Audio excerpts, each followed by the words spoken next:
it's allegedly that he embezzled the COVID cash, and some sub-counties didn't get the money that they're supposed to get.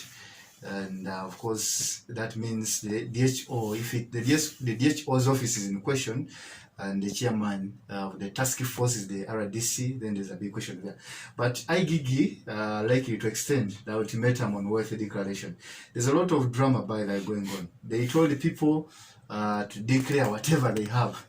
I was speaking to some of them, and someone was saying, they told us to tell them how much we're earning. And someone said, Moeka, I was earning 3 million shillings. And what happened was now prices going down. So someone was saying, me, I will just say, for the 10 years I've been a government teacher, I afforded to get myself a motorcycle and maybe a two rooms house. So there's a big question about declaring wealth. Why should people get scared of this? You know, there's I mean, this is a law that every every civil servant declares their wealth. But there's some people you just leave actually and say this kind of people, this group of people, let me just leave them and life continues. Sure. Yeah, because maybe a teacher in a primary school, apart from you're bothering that guy. No smartphone, you know what? Other than disappearing with a quarter piece of chalk. And the maize flour, maybe. Yeah, but it's the law, and the lawmakers know why they had to put it that way. Yes, but I told you this law really helps. Only that it's not implemented. Just a few people are being squeezed, but actually the real thieves are not squeezed. I've been telling you, it's deliberate. There is a middle class that has been created with a lot of money, and this is deliberate. These guys, since they have a lot of money, they don't have time to think about politics and bother those in power.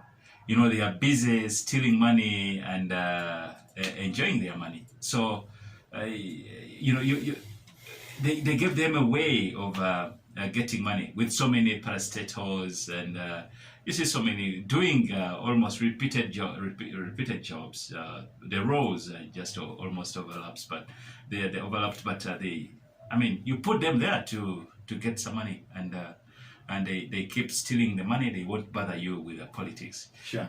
So that kind of group needs to be monitored.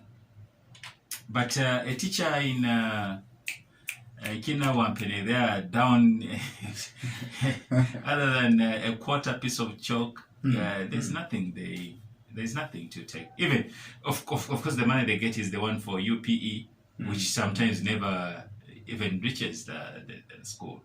And of course, only the headmaster who can access that when it gets the bursar. So some of these laws are yes good, but there's a group of people that are just being bothered that should just let go. Okay. And about the guy who took the money, this is the group I'm talking about, the middle class that has been created. People are not so. Some people get so excited, especially when they have money around them. They even forget that the money is not theirs. They can even steal from themselves, steal from this pocket and put in the other. Sion money. So it's just the excitement and the morals which are not there about money and discipline. We can't separate what is yours and what is not yours. If they came the other first round of COVID, you know what happened here in Jinja district when people went to factories and got money and products that were supposed to go to the people. Task force, district task force, and some of these guys would go with the trucks, put on products and take them into their houses, take to girlfriends and their relatives. They never reach the destined people. Okay. So this is not new. that one is just unlucky, but there are so many people on COVID task forces who have embezzled these funds. Okay. Yeah. Well, now we are talking about the law there, knowing what to do and not what to do, embezzling funds, coming to teachers and other civil servants declaring their wealth. And now comes in another story of many people complaining about eviction. I don't know who's supposed to tell Ugandans the law and understand it very well, or whether the stakeholders have played role enough to educate the public. Now, according to the report, shows that 8.9% of the wetland is intact. Now, they also worried that from the coverage of 15.5% in 1994 to 13% in 2008. So meaning people are reclaiming the wetland, the swamps. They are putting up factories. They are also growing rice from there. The government is saying this is bad, they're destroying the environment, and so the government is embarking on telling the members, the citizens, to leave wetlands. Are we ready to swing into action as government? Is it timely? Are people going to receive this information positively? Is education enough to prepare them for what next? Is there alternative for them too, if they're not using the swamps, where to go? And actually, amongst us, who knew that these swamps truly belong to government, not individuals? Because me, I knew my father's land from the road, Werempe, up to Navinoni there, the neighboring village, it belongs to Grace's family. I don't think that that small swamp in Werempe is any problem, because you have some sugarcane there in the swamp. But you know, there are gazetted places or where there is public where there is public land. Yeah, there are places where there is public land. You've seen the other side of Lake Victoria there, around there. So there's a place where this former chairman, went and started distributing land to fishmongers. That say, put their store. This is yours. This, but it's no, the Mubarak. But it was public land, and he knew very well it's public land. There's this place. You know, the problem is the enforcement. You know, when you're starting a factory, you just don't wake up, go and put up a factory. Yes, the environment people have to come and give you do the environmental assessment impact. They do all those assessments, and then you start up your factory. So I think the wrong people are in these offices. So if a guy starts a factory, it has been he has got permission from all these offices, you can't blame such a person. But I guess you've traveled on Kampala Jinja Kampala Highway. Sure. You've seen fuel stations coming up in wetlands. See, a place is a wetland, the guy just comes, they start pouring their soil and stones. And next thing, after 1, 2, 3 months, there's a filling station that has been erected. So it's the people who are in charge of these wetlands. They're the same people who have been giving them out to these factories.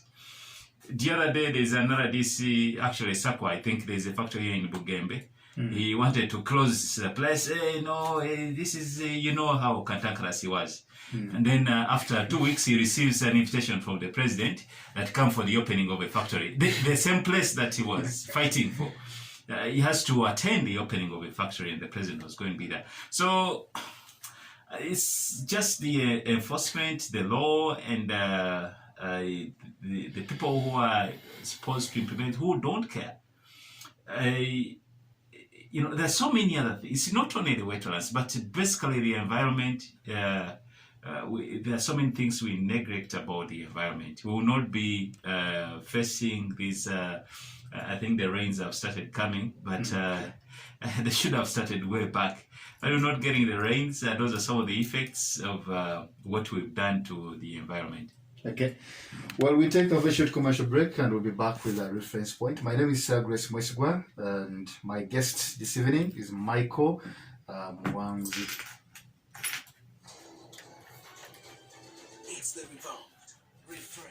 This is a very good program, but the problem we have that people are given money without getting any sensitization, any coaching.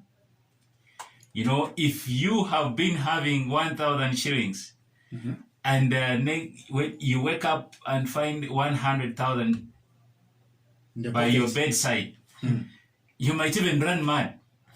Yeah, sure. Because you don't know. Inflation in the, yes, in the village. You're seeing money you've never seen, money that you're not prepared to get. Yes, these guys are told open accounts, start saving, and then before we give you this percentage, then we give you. But actually, not all people in the group do the saving. It's sometimes just a few people who are who want to use the group and get this money.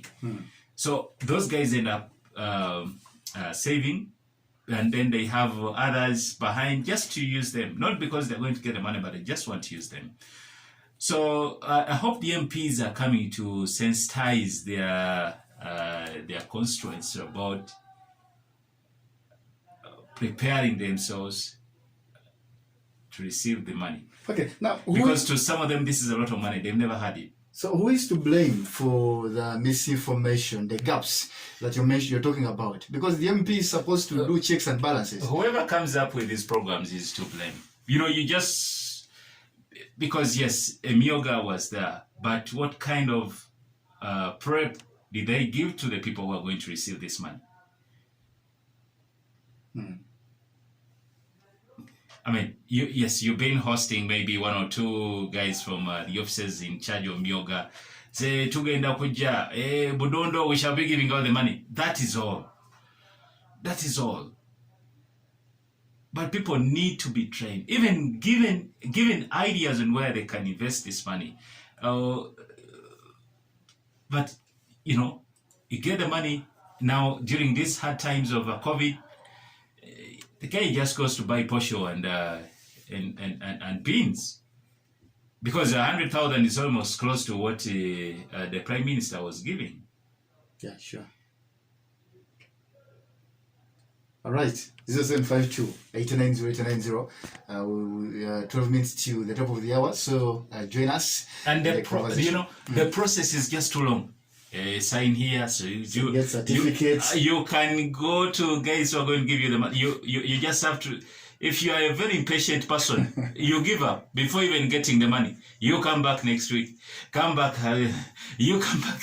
Verify with this and do it the other. Mr. Richard Mbazira, Councillor Ginger South Division, is saying, I'm following the show and thanks for the information you're sharing with the public. Okay. Hello there.